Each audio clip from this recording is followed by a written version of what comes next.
So I figured I'd start by asking, is there like a bigger topic that people want us to go through? Like while I was talking in class with students yesterday, they were saying like maybe like sometime in the 1800s, late 1800s. Like, is there a big time period like that that you think would be more helpful to talk about and go over, or? Like progressive, like reform, like all that stuff. Like, Yeah. I was into that. Okay. Well, yeah, let's talk about the 1800s then, everybody. The late 1800s. So we'll talk about, let's first talk about the problems of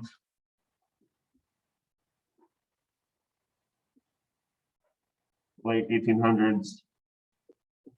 And then we'll get into the solutions, the potential solutions from progressives. Okay, so problems in the late 1800s.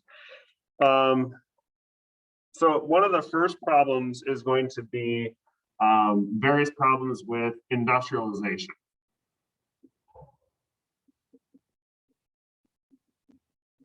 So during this time, we have robber barons or captains of industry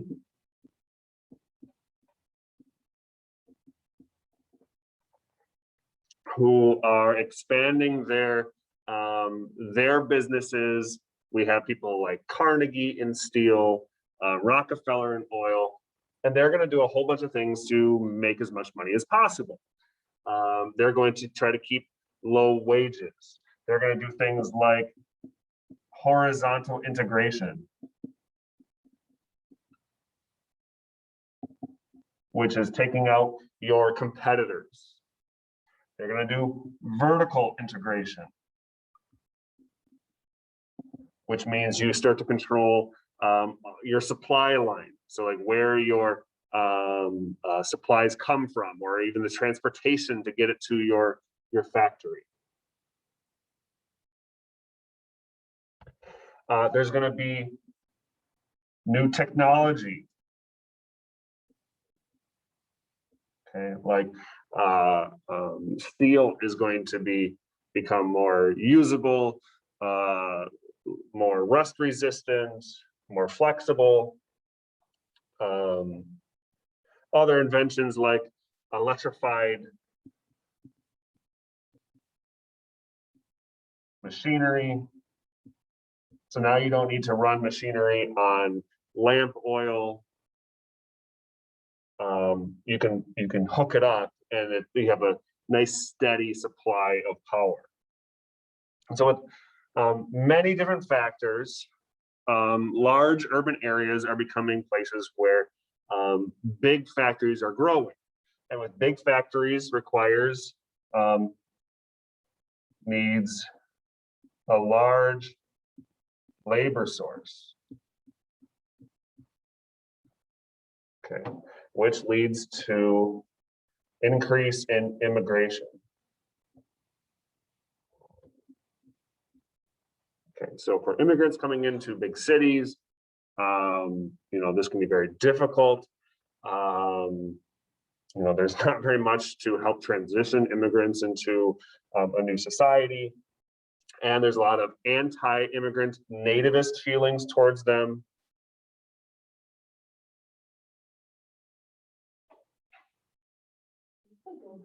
Yeah, this is all Gilded Age. And so they need a large labor source, and because there's such a large labor source, the owners can pay their workers very low wages,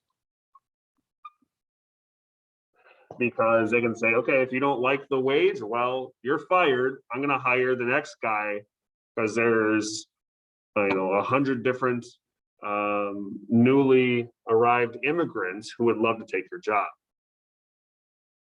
Okay, so they can pay low wages. There are dangerous working conditions.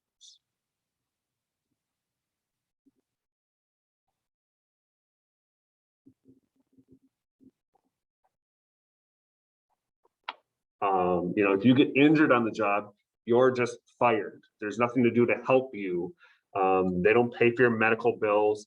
They don't find a new job for you that you can still work in, even if with a disability. They just fire you and hire the next guy. There's also a lot of urban problems, a lot of problems in the big cities.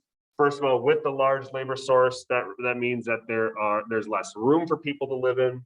And the places where they are living in is not very well kept. They're called tenement apartments.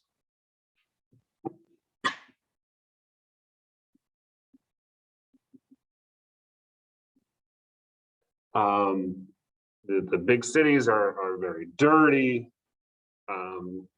There's crime. There's a high propensity of large fires because you have a bunch of wood buildings with lantern oil lamps. Bad transportation. So, you know, all of this leads to very difficult urban settings. And so what we get to is potential solutions for these problems, which are progressive ideas.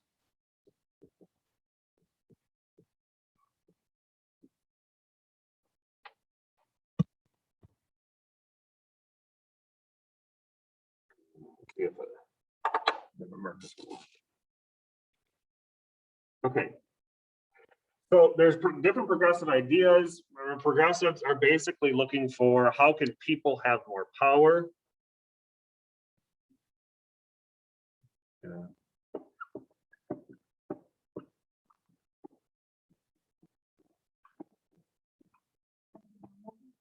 Yeah, like normal people, normal workers, consumers, how can they have more power? Okay, right now let's just look at economic power, specifically in a job. How can they be protected? Progressives will support things like workman's compensation.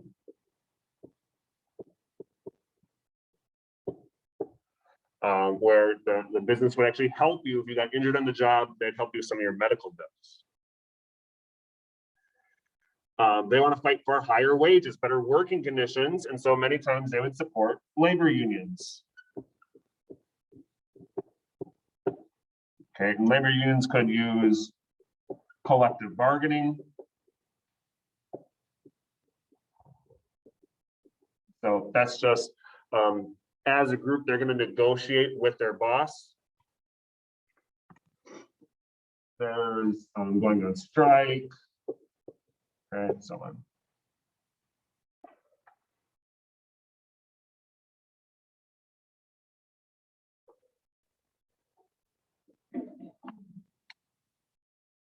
Now, one thing that progressives are also going to do is find those people who were in power, like the robber barons and captains of industry, and try to point out the corruption of those people. Specifically, these people are called, oh, I just lost it.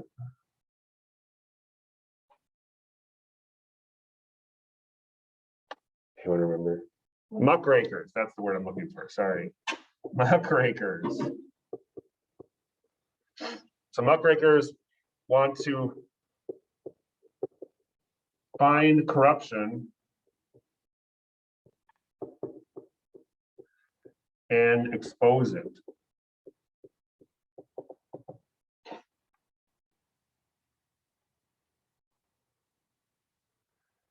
Okay, so these are people like Upton Sinclair, who tried to point out the corruption and bad working conditions and gross procedures done by meatpacking factories.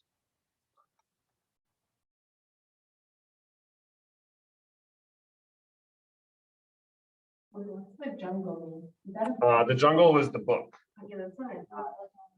Yeah, The Jungle is the book that he wrote.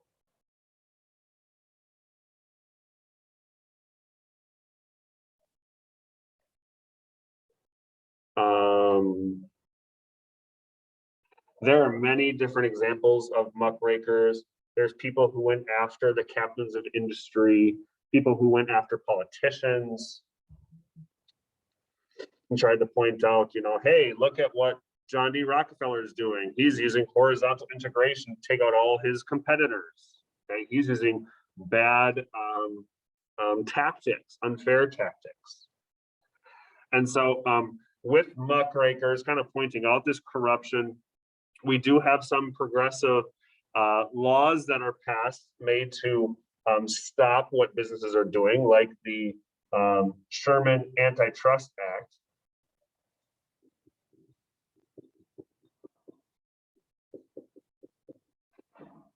Which was supposed to go and tell businesses not to create a monopoly or a trust. However, the language in the law was very broad. It's very difficult to prove that a business was forming a monopoly. And so what they did was it actually, in practice, was used to stop labor unions from meeting. But its original purpose was to ban monopolies. Yeah. Yeah, they're supposed to stop monopolies from forming, but in practice is actually used to stop the labor unions. So the exact opposite of what it was supposed to do. That was under, let's see, 1889, I think it was. So that would have been Grover Cleveland, I think. Yeah, I could be wrong on that. Okay. So that's one example of a law designed to stop businesses. There's also a lot of political changes that progressives want. Progressives, remember, want to have, how can we get people more power? And so they're going to do or push for progressive changes like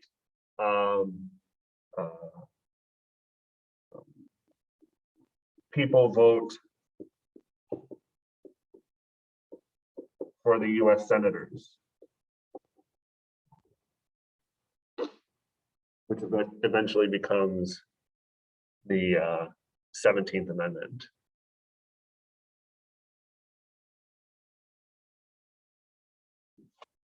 Okay. They want things like a secret ballot where no one knows who you voted for. Or they want primaries, which are, if there is an opening, there's a Republican who's going to run for president, multiple people can say, I want to be the Republican nominee, and the people get to vote on who the nominee is going to be. That's a primary. There's stuff like recall, where people can vote out their state elected officials. There's things like a referendum where people can vote on an issue becoming a law. Okay, a lot of these are made to give people more power in the government because they feel like maybe businesses have too much influence. And so that's when we lead to things like the Wisconsin idea with Robert La Follette. I can spell his name wrong. Which he wanted to get rid of that tie between businesses and the government, so the government has more freedom to do what's right for the people.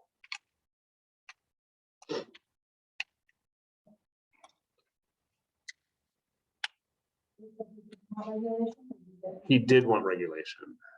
Yeah, he wants to create rules preventing businesses from being corrupt and influencing politics unfairly.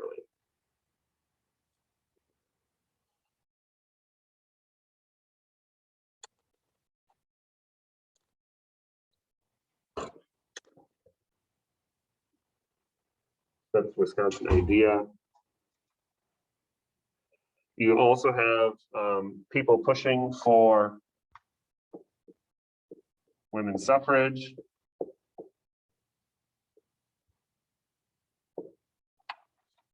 Okay.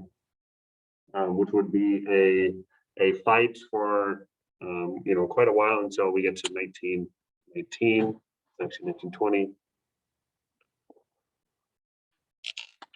And another major issue under the progressive wing is more of a social problem, or seen as a social problem by progressives, and that was prohibition. Okay, feeling like we need to make society better. How can we do that? Getting rid of alcohol. Now, for these progressives, these are typically people who are living in cities. Typically, they're middle class. They're typically white, because you'll notice that in many of the progressive ideas, they don't really support any civil rights legislation or anything like that. That doesn't mean that African Americans aren't involved in progressive ideas. They are. It's just that the Progressive Party and some of the larger organizations are more exclusive and don't really include African American ideas or voices. Many organizations are filled with women.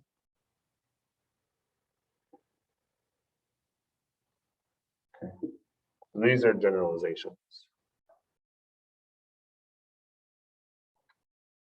Okay.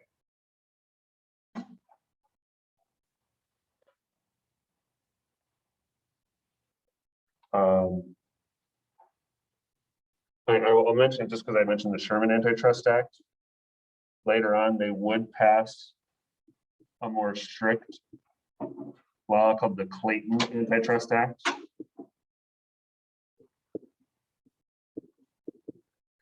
And that would be used to target businesses more effectively. That was under Woodrow Wilson. Okay, we do get some more progressive presidents like Teddy Roosevelt, Woodrow Wilson at the turn of the century. Here, let me mention them.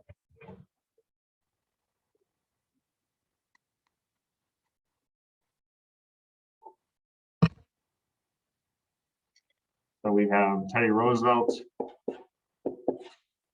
right? He believes in the square deal, which is how are we going to protect consumers, workers, and the environment.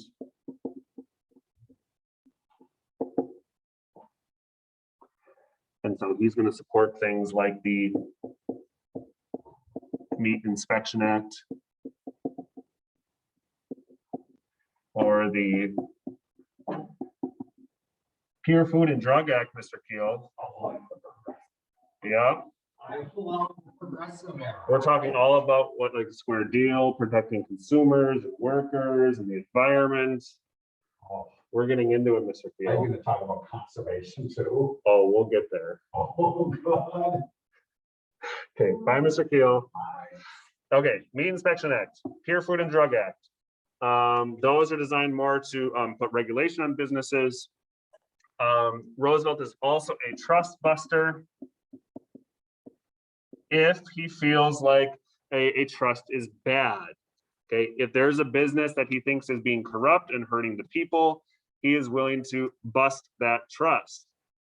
He's going to use restraint or regulations to tame them, but he does think there are some good trusts. You might remember there's a cartoon with Teddy Roosevelt with a bunch of bears, and he's got one that he killed, which was a bad trust, and a good trust, he has restraint, a leash on it. So he's going to watch it. Okay, so he is a trust buster, but he doesn't get rid of all trusts. For conservation, he is going to support protecting national forests. Yeah. Teddy Roosevelt in the National Forest. National forests, Yeah, you know, like a bunch of Teddy Roosevelt. Yeah. national parks. Okay, protecting land. Because there is this fear that that land out west would be used for businesses and be destroyed in the future. For example, the Hetch Hetchy Valley. Wait, is this the same? I can't remember the name of the school, but it's where they would force Native Americans to go to like assimilate them. That was still around at this time, but it was started a little bit earlier. So we have national forests, national parks. Oftentimes Roosevelt would use the Antiquities Act, which basically allowed the president to create a national monument and just would take land and make it a national monument, like what he did with the Grand Canyon, to prevent it from becoming basically a business tourist trap. He took it over as a national monument. So he was willing to negotiate the steel strike. I'm sorry, the coal strike, not steel.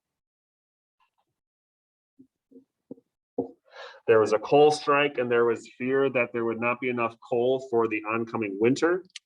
And so President Roosevelt got the business owners and the labor union owners or labor union leaders together and negotiated a truce, a negotiated agreement. Okay, so he is willing to get involved with businesses if it's going to help the American people. So Roosevelt is not a laissez-faire president. He is not willing to just sit back and let businesses do whatever they want to. Okay, if we're talking about presidents during this time, we can also mention Taft. Taft is more conservative, so he doesn't really want very many changes. What's Taft's first name? William Howard Taft. However, the one progressive thing that he really does do is he is a trust buster.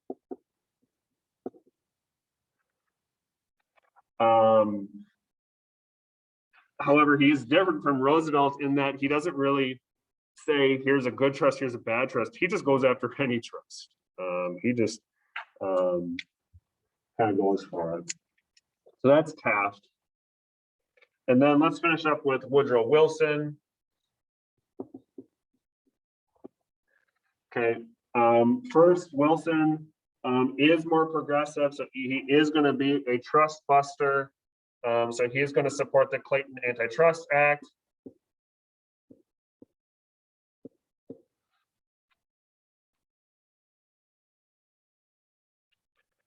He's also going to support a higher tariff.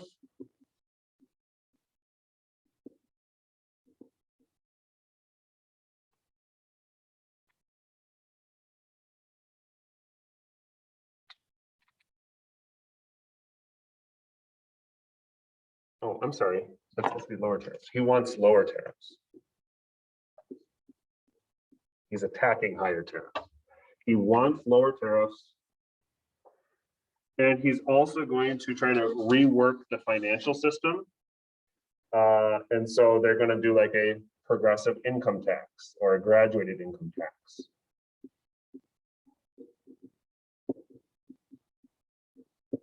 So that means the more money you make, the more money you pay in taxes. Okay, if you're super rich, you should pay more money in taxes than somebody who doesn't have one. Okay, that's progressive income tax. And then he reworked the Federal Reserve System. So before this time period in the 1800s, money was very unreliable.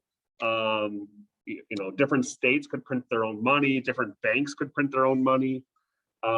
Now with this system, it is going to become more reliable because it's just the federal government who can print money through the Federal Reserve System and hand that out to banks and people. Okay, that's where we're going to end today, everybody. If you have any questions, please let me know. There will not be a review session this afternoon with Mr. Keel. So the next one will be on Monday morning.